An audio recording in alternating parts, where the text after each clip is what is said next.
Hello everybody, welcome to this Rangeflow review, and today I'm going to be telling you everything that you're going to need to know about Rangeflow. As always, if you do have any questions, please leave them in the comments section. I'll be happy to answer them, and as well as that, I'll be leaving a discounted link in the description so that you can always get your money's worth for Rangeflow. So Rangeview allows you to automate your cold email outreach through Gmail and Google Sheets so that you can reach a lot more people very, very easily without using any external programs. So as you can see on the right here, we have our little extension or sort of implementation of Rangeflow. And once you go onto their website here, it will ask you for your new pipelines and sort of information. So what you're going to want to do is add it. Now this is the website. Once you've signed up with Google, it will also add you to add it to your Google so that you can use it in Gmail and Sheets. It's very, very easy. You just log in with your Google account, and then once you've completed it, you'll come up here. Now what we're going to do is we're going to put our pipeline in, and we're just going to call it pipeline 1 and go ahead and hit next. And this will basically bring up the stage so that we can bring up all of our parameters. So as you can see, we've got new, completed, and in progress. And if you want, you can hit this button here to add stages. This button here edits the color of each of them. So say new, we wanted that. I'm going to have that on red. In progress, we'll have amber, and then completed will be a good old green, a bit like traffic lights almost. And then when you hit next, this will bring you to fields. So we're going to leave it as name, email, and niche, but we can also add fields if we do want to, but this is what we're going to go with. For now, we're just going to go with all the default ones. You can also name your first segment, so we're going to call it segment 1 and hit next. This is the email template. Now, this is where you would write your first one. So it will say what email the email will be sent from, and then we'll put the subject as hello users, like so. And then this will be where you put the message body. So this is what is sent out to all of the people that you want to send it out to. So once you've got all your emails, this is obviously cold emailing. So this will allow you to email people without really knowing who they are, but this is the default thing that will be sent to them and the email that it will be sent from.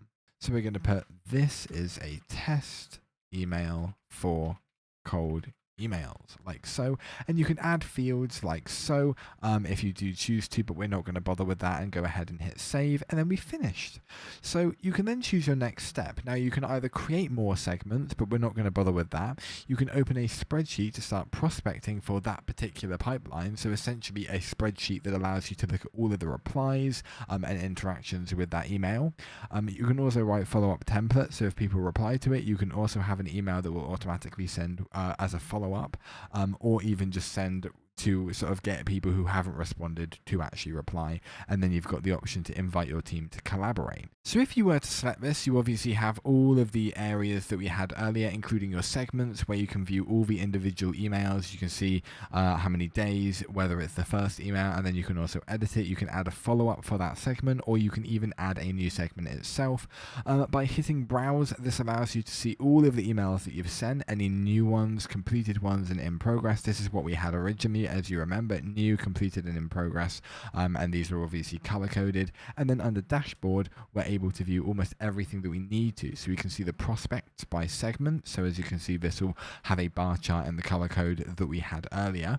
You can view sending activity. So segment 1 is the only one that we've got, so that'll be the only one in the key, but we can view how many are sent every single month, and then how many are sent every single day as well.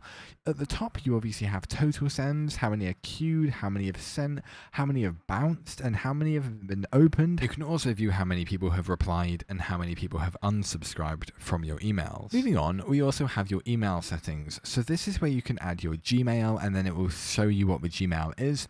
It will show you whether it's active, how many emails are sent an hour, how many have been used, and then you can delete. And then it also tells you whether you're logged in with the Gmail add-on. You can also have a new email by hitting this button here, and then we're now going to go to manage team. This is where you can very simply invite people to collaborate with your platform. As you can see, you just put their email and then which account you want them to be. So a sending account or a prospector. If we go to billing, this is where you can have your look at your 14-day free trial, and you can also pay now if you do want to. And then under support, it will open a separate tab where you can contact the support. You can have a subject and your message. So that's it for the website. We're now going to head over to the email and show you how that works. Okay, so here we have the add-on or the extension for Gmail.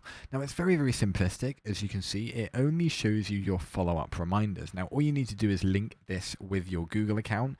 But one thing I will mention is that you're only able to do this if you have one account signed in. If you have numerous Google accounts signed in on the same device, this will not work. You must have only one signed in. So the best thing to do is to have all your accounts, either use a different browser, or you can sign out of every account and only sign into the one that you want to use. Now, what you can do is by clicking these three buttons, you can log out, refresh, or manage add-on. And hitting manage add-on, this is where you can manage all your apps. You can uninstall it, and by clicking on it, it will simply take you to the regular page. That is about it for Rangeflow. So now we have to answer whether I would recommend it. Now, Rangeflow adds a really, really seamless and easy way to be able to make sure that your emails go out to as many people as possible and that you can manage this.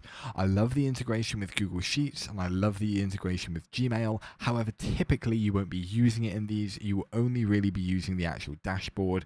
The ones on Gmail and Sheets are really only for if you want to very, very quickly look at stuff or have a glance of things that are ongoing. You can't really manage most of the stuff from there. You'd want to do that from the website. But I think that it's really, really efficient. I love the way that it works, and the fact that you get a nice 14-day free trial to make sure that it's right for you is excellent. So I would definitely recommend it. But apart from that, thank you very much for watching, and I'll see you next time. Goodbye.